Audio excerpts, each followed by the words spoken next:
Ang halimbawa po ng proseso ay nag-uumpisa sa pagbilang nila ng pera.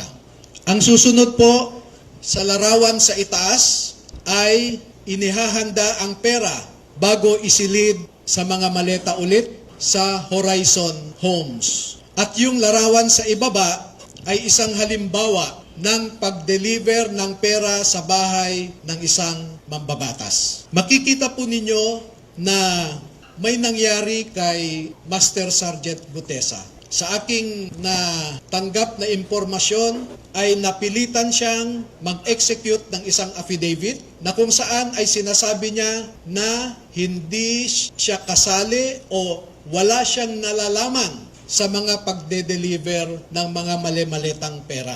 Pero makikita po ninyo dito na siya mismo ay kasama sa pagde-deliver ng pera. Kaya naaawa po ako ngayon sa sitwasyon ni Master Sergeant Gutesa dahil ginawa siyang sinungaling.